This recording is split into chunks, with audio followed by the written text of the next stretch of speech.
बचपन हमारी जिंदगी का सबसे खूबसूरत और मस्ती भरा समय। हम सबकी एक विश तो परमानेंट रहती है कि काश वो बचपन फिर से वापस आ जाए।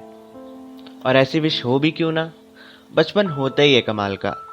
वो बिना मिलावट की मुस्कान, दुनिया जहाँ की कोई टेंशन नहीं, बस आराम आराम और आराम। खेल हो हाथी घोड़े का या फिर हो छुपम छुपाई, कड़ी धूप में भी खेलने को तैयार रहते थे। इस बात पे न जाने कितनी बार मार खाई। वो बचपन के अजीबोगरीब खेल भी निराले हुआ करते थे, जब हम हर किसी के दुलारे हुआ करते थे। जब ना कोई चाह और ना कोई आस हुआ करती थी, जब दुनिया की सबसे बड़ी दौलत माँ हमारे पास हुआ करती थी।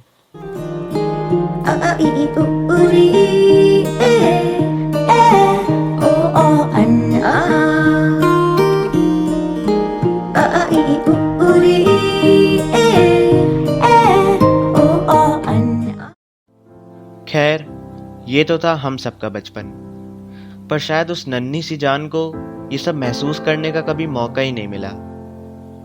मानव दुनिया में आए हुए उसे सिर्फ 6 साल ही हुए थे। Born and brought up in a middle class family, पर उसे सब रखते थे अपनी आंखों पर चढ़ाकर। वो अपनी सारी बातें अपनी माँ को बताता था और दिन रात घर वालों को सताता था। दिन भर खेलता और मस्ती में झूमता था वो, लाख मना करने पर भी इधर उधर घूमता था वो। पर शायद उस हैवान से उसकी मासूमियत और खुशी देखी नहीं गई। कोई गैर नहीं, वो उस घर का वफादार था। ज्यादा दूर का नहीं, वो पास का ही रिश्तेदार था।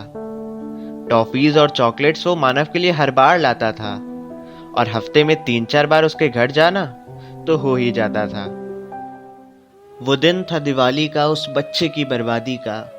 किसे पता था कि आज कुछ होने वाला था।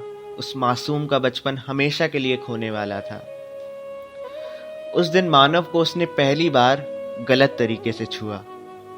उस इनोसेंट सोल को खुद नहीं पता था कि ये उसके साथ क्या हुआ।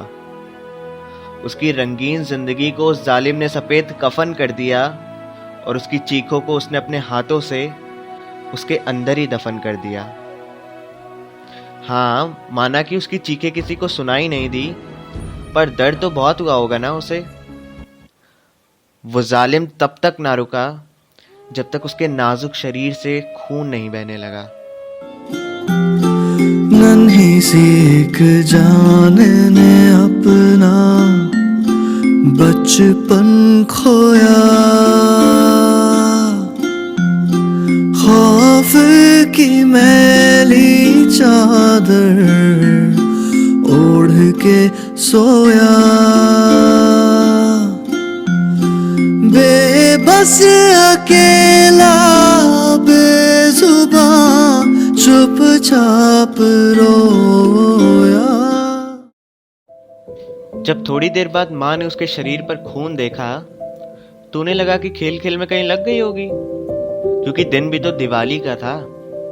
और मानव, वो तो बस ये सोच रहा था कि उसके साथ आखिर क्या हुआ। अगर मैं माँ को बताऊं तो क्या वो मेरा विश्वास करेंगी। वो माँ को बताना चाहता था सब कुछ सच सच, पर उसे पता नहीं था कि इसे कहते क्या है, क्योंकि उसके माँ बाप ने बताया ही नहीं कभी उसे what's good touch and bad touch. ये सब रियलिटी थी, नहीं थी कोई मृग तृष्णा। वो सब चीजें सोच सोच कर उसे खुद से होने लगी घृणा। वो रोना चाहता था पर रो नहीं पा रहा था। क्या फिर से आएंगे वो अंकल, यही सोच सोच कर वो सो नहीं पा रहा था। वो हैवान बिना लड़े ही जीत गया, और वो दिन किसी तरह बीत गया। मानव को लगा शायद अब नहीं सहना पड़ेगा उसे ये दर्द, पर अगले ही दिन दूर हो गया उसका ये भरम। वो फिर आया, फिर नोचा उसे दरिंदों की तरह, और उसे फिर से नहीं आई इतनी सी भी शर्म। चुरा के खुद से आंखें में हर पल जिया, जहर जो उसने घोला मैंने वो पिया। चुप्पी के आड़ में छिप कर उसने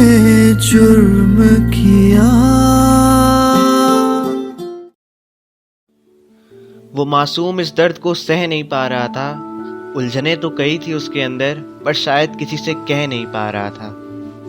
उसने तो सुना था कि बच्चे होते हैं विशेष, फिर क्यों उस शिकारी ने भर दिया उसके अंदर इतना द्वेष। वो झेलता रहा उस दर्द को, होता रहा बुरा हाल। उस शिकारी को शिकार करते करते बीत गए 11 साल। Yes, 11 years। Can you imagine कि जिसे देखकर सबके मुंह पर मुस्कान आ जाती थी, उसने कैसे सहा होगा वो दर्द, और वो भी 11 साल। मुझको शिकायत करनी है सबकी, मुझको सताते हैं माँ। अब तू छुपा ले, पास बुला ले, मन है अकेला यहाँ।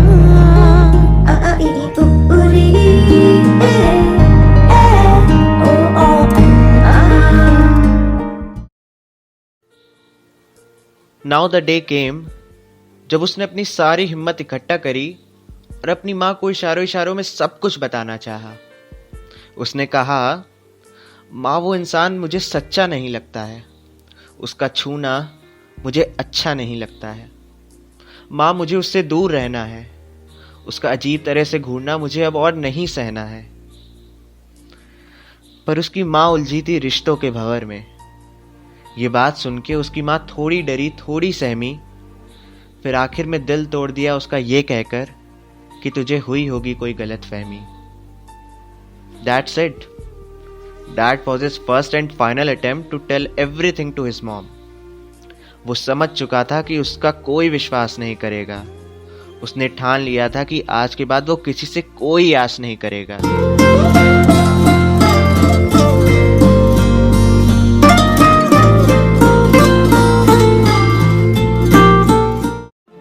वो दिन था बरसाती जून का, वो पापी बस शुरू ही करने वाला था अपना खेल खून का। मानव को लगा वो इस चीज को अब और नहीं झेल सकता, ये खूनी खेल वो अब और नहीं खेल सकता।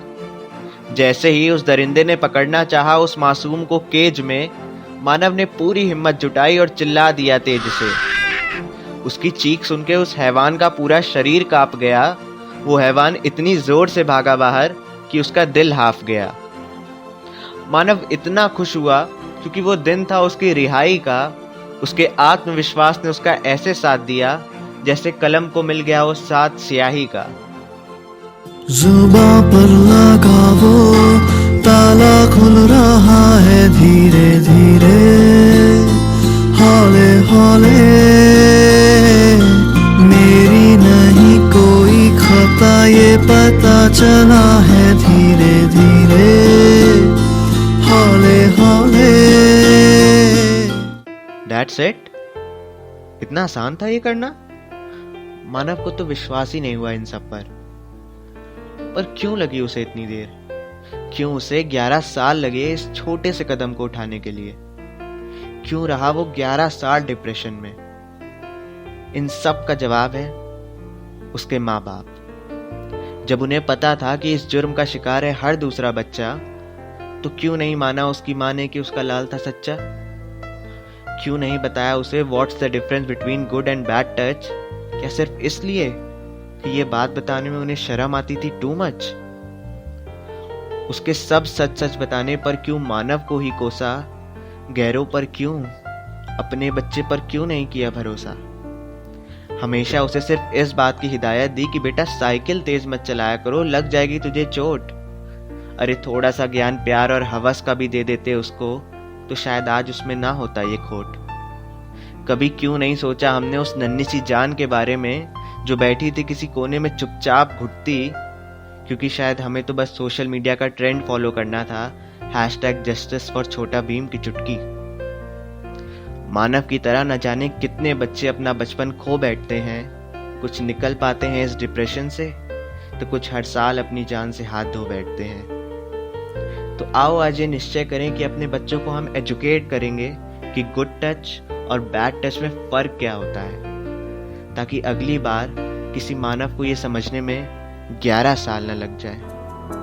देखो इन्हें ये है ओस की बूंदे, पत्तों की गोद में आसमां से कूदे, अंगड़ाई ले फिर करवट बदल कर, नाजुक से मोती हंस दे फिसल कर, खो न जाए ये